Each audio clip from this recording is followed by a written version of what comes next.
Alright, welcome back to episode 59 of What If Civilization Started Over. I've got this layer on because I probably need to pause it at some point. There's people, well, not people, person that might be coming over, so I might need to pause this. Either way, also I'm drawing some potentially complex borders, and it makes the video quicker, so yeah. Anyway, in the last episode we saw a war happen over here in what was the Beige country. It has once again stopped existing, so that's funny, I guess. We talked more about the Catalonia Conference and how the Southern Indian country has stopped trading with various European powers, including one of the strongest countries in the world, the British country. So that was maybe not a great idea. We saw more expansion around the world, like the Kamchatka Peninsula is fully taken over. We saw a war in Malaysia, probably some other stuff that I forgot about. I don't know. Yeah, lots of things happen, and we'll have more things happen in today's episode. Starting off with something I meant to do in the last episode, but then got sidetracked because I was talking about alliances, and that is the union between the both the Belgian countries. Now they're not really Belgium because I did the capital's wrong. And if we look on the real life layer, we can see that this country is French and this one's split between the both of them. But yeah, the capital is stay the pink country. However, the capital is going to be moved to the other Belgium capital because that might be richer. This is Franche-Comté, I think. That's a province. And this, I don't know, it's kind of near some important Belgium cities, I think. Either way, that's a cool looking country. And for our next event, we can move just up north, up here to the Rhineland country. Because unfortunately for the Rhineland country, they are going to be attacked by two countries. The Dutch country, which is the 11th strongest country, and Germany, who is like the 5th strongest country, I believe. Power rankings, yes. Power, pretty important. Number 1 is, of course, Southern India. I'm not sure these have changed, like, at all. France has moved up a few positions. Yeah, Germany's 5th. But I guess just have a look through here. Yeah, nice. Over to our war, though. We do need to do a war. And that is going to be, of course, down here in the Rhineland country. So, we would see the Dutch start off the invasion because they want to get land. Because the Dutch don't have that much land in this world. Or in our world. Also, I don't know why they're invading the 4. They should definitely be a bit stronger than that. So they push straight towards the Rhineland capital. I'm not sure where this is in real life. I guess I could just check. I don't know where that is in Germany. Oh well. That was a constructive use of my time. Anyway, the Germans will also invade over here in the east and move into a few of these major cities. They are far stronger than the Rhineland country, which is a relatively strong country based on the fact that it's in the Rhineland. However, it doesn't matter. And now we can go to a peace treaty where I can just pause it for you guys. Anyway, so here is the the plans I've worked on. You can see here the French culture area. This is fortunate that this worked out because if I'd given this bit area to the German country, which I was going to, or the Dutch country, both would look absolutely hideous. So that's why that didn't happen, and it's lucky how I've done the culture layer. Either way, we see the Dutch, the Germans, and the Alsace country all get this land. I guess they were just being nice to the Alsace country, which they maybe thought was unfairly invaded by the Rhineland country when it was. Well, it wasn't unfair at that time.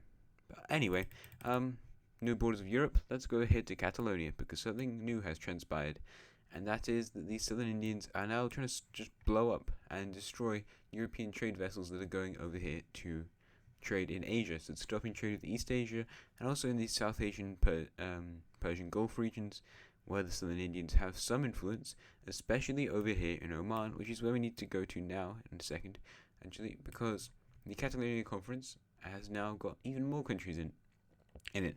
It was mostly an idea by both these Iberian countries and the British and their alliance, which is Norway, the Netherlands, and France all got involved, but then Germany recently also joined that, and the newest member is going to be, of course, to join it by something that happens down here in southern Arabia, because what we see happening is an invasion by this country, which is the Indigo country.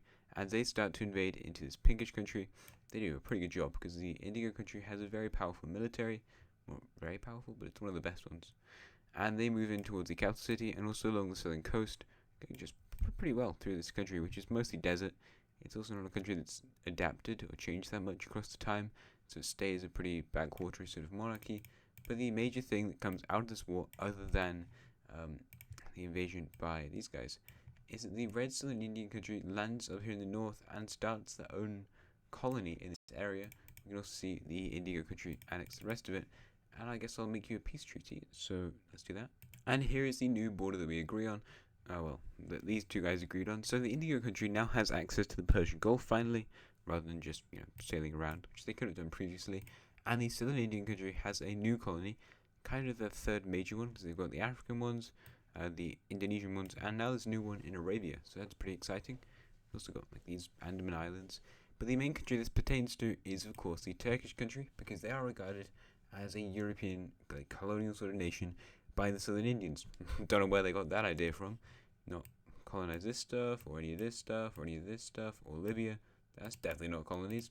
So yeah. Anyway, these guys get their own ship blown up by the Southern Indian country because they're like, you're European, I'm gonna let Europeans now. Because they declare war on us, and they're like, oh, you guys need to give the stuff back, and they're like, no, it's our city. And so it's like, well, that was actually like an invasion thing.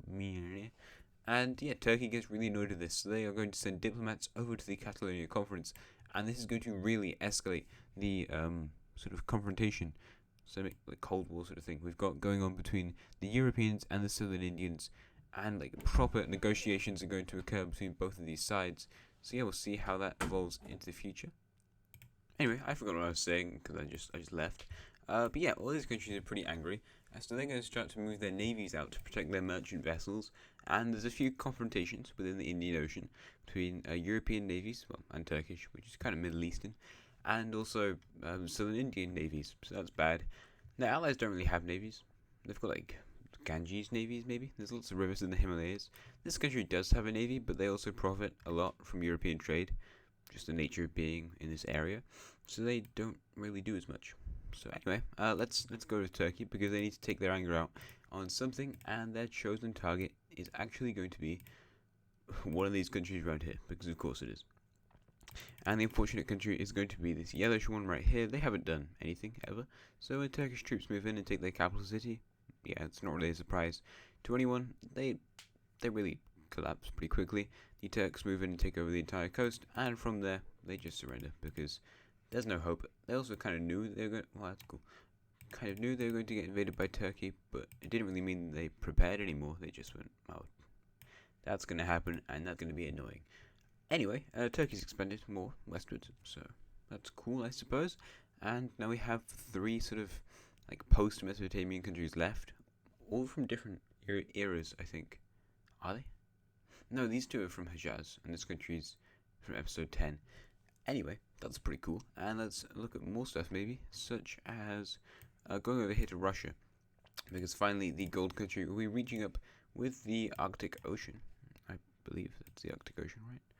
I'm kind of Laptev Sea is up here, so they're gonna go to there, regardless of whatever happens. Anyway, so they expand out towards this westward region. And yeah, as I said before, they're going to reach up to the Arctic Ocean / Laptev Sea. And yeah, the country's going to become absolutely huge. I'm just going to fill this entire bit in. There's no point in not doing it. Yes, the Gold Country will take over all of this territory, making it possibly the biggest country on Earth, at least with its, what's the word? The territory that isn't colonies anyway, because some of the colonial countries are pretty huge, if you count their colonies.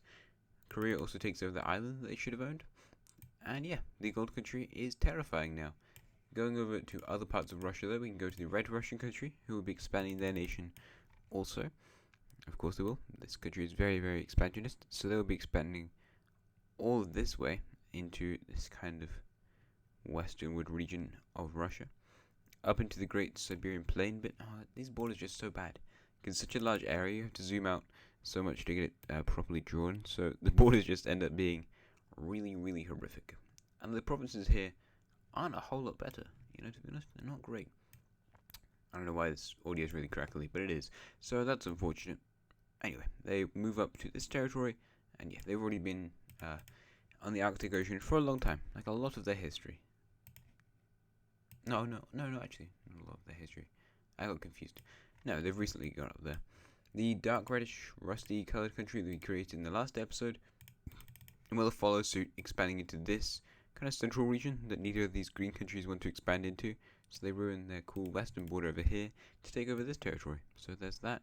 And then Baikal, our final Russian sort of interested country, will also move its own border up northward slightly. And by slightly, I mean they're going to take over loads and loads of stuff. This country is actually Russian, I'm pretty sure.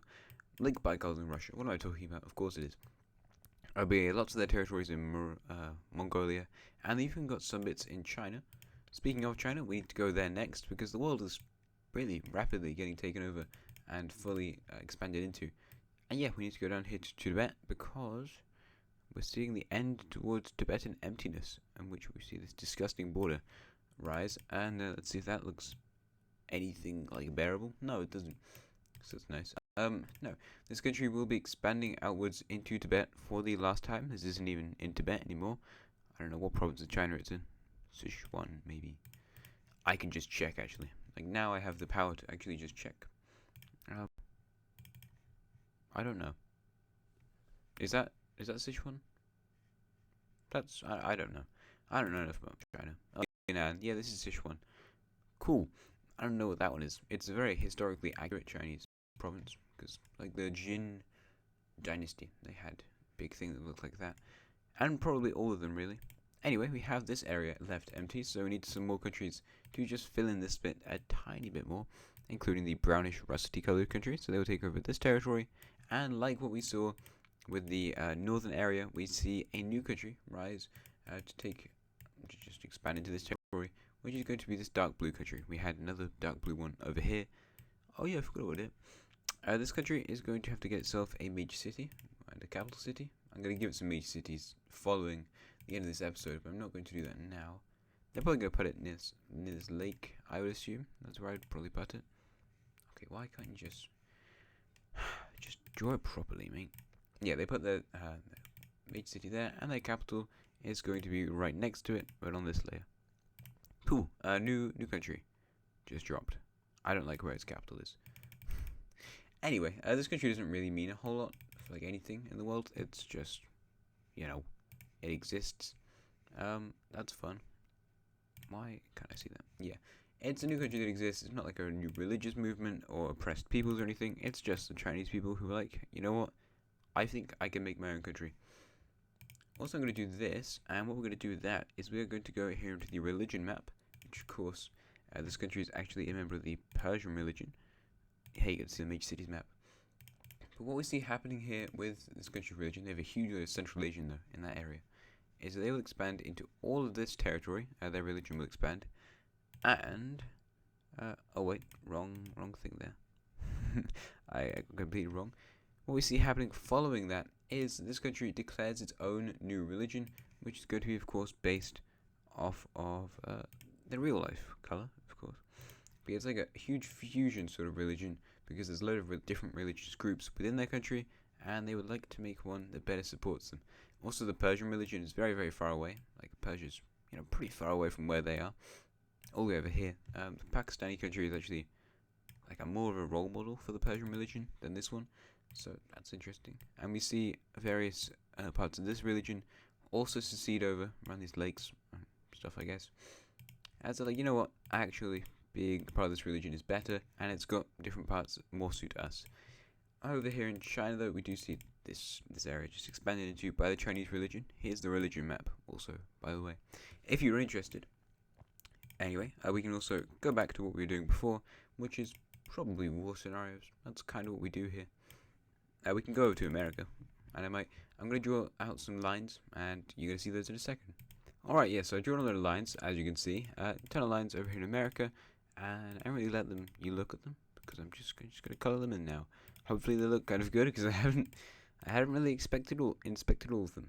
Anyway, this is going to close up a load of American, just empty territory. South America is a lot more empty, but that's because people haven't really been as interested in it. Not as in, like, you guys watching this, I mean, the colonial people in this world. Yeah, I don't know what the point of saying that was. Anyway, the Norwegians will also expand into all of Baffin Island, finally. This is more like just a claim, but they're like, hey, Germany, go away. This is our island.